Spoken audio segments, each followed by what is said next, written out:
panibagong loan application na naman po yung ating pag-uusapan dito sa ating vlog. So ito guys is may mataas na ratings ha. Bagong loan application to guys. Meron siyang 4.9 stars at 195 ratings pa lamang. At nagpapaloan daw po ito ng 78,000 pesos. Yun po yung pinakang maximum loan amount if ever na ikaw ay repeat borrowers. Pero sa first time, magkano ba yung ino-offer ng bagong loan application na to? So Pesopal po ang pangalan nito. Under siya guys ng Shang Software Solutions Incorporation. So according sa kanyang mga ads guys, si Pesopal daw po is your exclusive financial assistant. O diba? Kung need mo dyan ng urgent loans, nako kay Pesopal ka daw po lumapit. Pero syempre, bago mo lapitan, dapat alam mo muna kung magkano yung ipapautang sa'yo at magkano yung interest na pwedeng ibawas. Para at least sa huli, hindi ka na dyan magsisi na bakit ka nag-apply dito kay Pesopal. So dito guys, hindi naman natin siya gina-judge kaagad hanggat hindi pa natin sinisilip kung anong meron sa kanya. Malay mo, okay pala to. Malay mo, maaasahan pala to. Kaya yun yung aalamin natin dito sa ating video. Pero bago natin puntahan itong si Pesopal guys na bagong loan application, if ever man na gusto mong sumali sa aking pa-weekly GCash giveaway, nung Monday po, nag-announce na po ako ng 5 lucky winners. If ever man na hindi mo pa alam kung sino-sino yung nanalo, nako, i-check mo na yung video ko nung Monday. So for today's vlog naman, if ever man na gusto mong sumali next Monday, malay mo ikaw na yung susunod na winner, nako, i-click mo na yung subscribe button kapag hindi ka pa nakasubscribe dahil road to 100 subscriber na po tayo, o diba? So, turn on mo na yung notification bell para updated ka sa ating mga vlogs about sa mga bagong loan application dyan at syempre,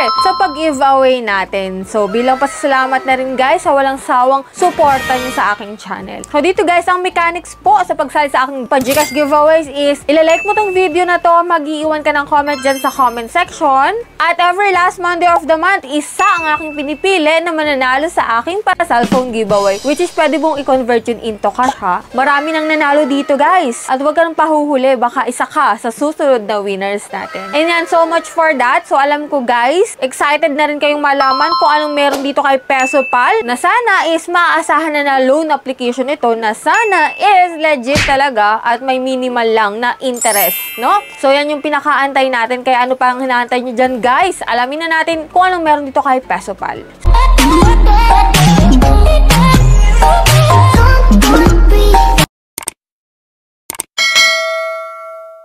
So disclaimer na hindi po tayo agent or promoter nito. So sa katunayan nga guys, ako muna yung magte-try nito para maipakita ko sa inyo kung ano bang meron sa kanyang application. So sa katunayan nga po, hindi ito available sa Google Play Store. Sa App Store lang po ito available. Kaya hello po sa mga iOS user dyan. Ito pong video na to is para sa inyo. So stay tuned lang dyan sa mga Android user. No guys? So ito pong si Pesopal is ka-apply ko lang ngayon April 5, 2025. So bilang may bad credit history, check natin kung ma-approve tayo dito guys. So ito nga yung mga nakalagay sa kanyang ads na Pesopal, your exclusive financial assistant. It's not just a reminder but also your financial advisor. O diba? Ganda nung kanyang mga nakalagay sa kanyang ads.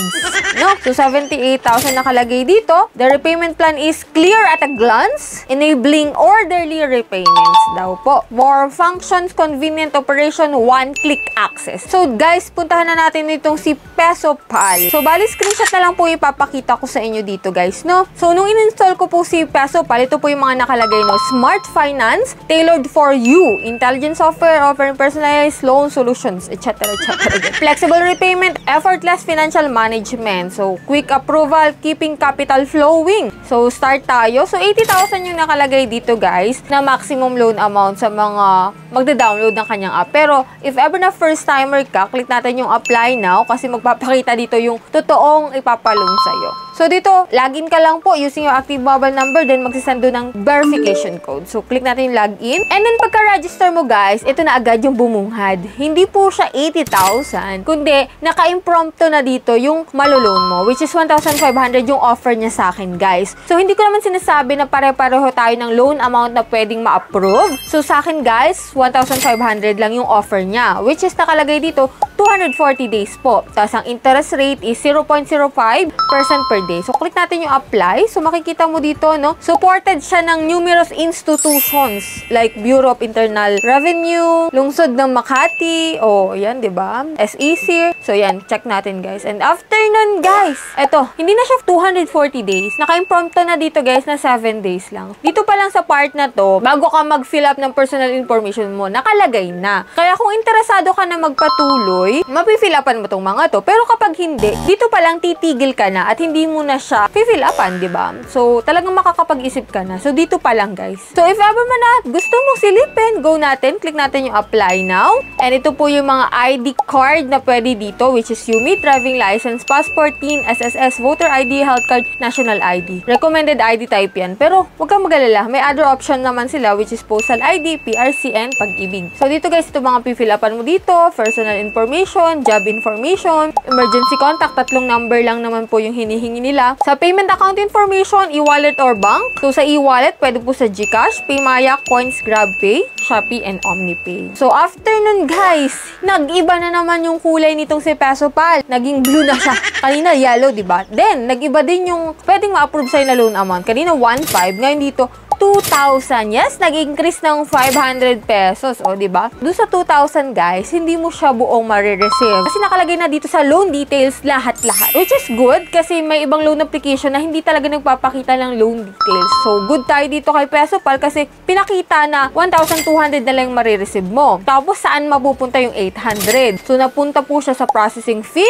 667 kaagad yun, guys. Interest fee na 13 pesos. Risk control service fee na 120 pesos. So, after 7 days, magbabayad ka po ng 2,000 pesos. Hindi mo siya buong marireceive. Maraming ibabawas. So, 1 na lang yung marireceive mo. So, dito guys, dito ka lang makakapag-isip ka na kung go ka ba or hindi. So, let me know your opinion dyan sa comment section. So, sa akin guys, reviewing ang aking application. So, ngayon, i-check ko guys kung approve ako or hindi. Kasi kanina pa naman ako nag-apply guys. So, kung makikita mo dito guys, still reviewing pa po yung aking application. So, kung tatanungin nyo ko sa opinion ko kung recommend ko siya para sa inyo, hindi po. Kasi 7 days lang siya. At hindi mo pa rin buong marireceive yung na-loan mo. Maigi sana kung 7 days lang, tapos minimal lang yung interest or yung processing fee na ibabawas. Alam ba, mga 100, okay na sana yung ganun lang. Pero kapag 800, tapos 7 days lang, na kung malaking expo yan. Lalo na kapag na-overdue kayo, mababaon kayo na mababaon dito sa mga processing fee, sa mga late payment fee. Kaya kung ako sa inyo guys, hanap kayo ng mga loan application dyan na hindi lang pang 7 days. Doon tayo sa medyo matagal yung loan terms, tapos okay sa interest. Yung hindi ganun kalaki, diba? So, nasa sa inyo pa rin naman yung desisyon. Kanya-kanya naman tayo ng opinion dito. Ito, opinion ko lang naman to. Kung pabor kayo sa kanya, opinion nyo yan, guys. Ano? So, labas ako dyan. So, nandito lang naman ako, guys, para ipakita sa inyo kung anong meron sa kanyang application dito sa bagong loan application na to. Kung okay ba siya, pinakita ko sa inyo yung loan details, kung hanggang kailan mo siya pwedeng bayaran, which is, yun nga, 7 days lang. So, yan lang po yung meron dito kay Pesopal na bagong loan app. So, 7 days lang to, guys. May babawas na 800. Nasa sa inyo na talaga kung maglo-loan kayo dito. So, that's it. Sa mga hindi pa dyan nakasubscribe, nako, i-click mo na po yung subscribe button. Turn on mo na rin notification bell para updated ka sa mga ganitong usapan sa mga bagong naglalabasan dyan na loan app. Para aware ka na rin sa kanila. So, that's it. Bye-bye na muna for now, guys. See you on my next vlog.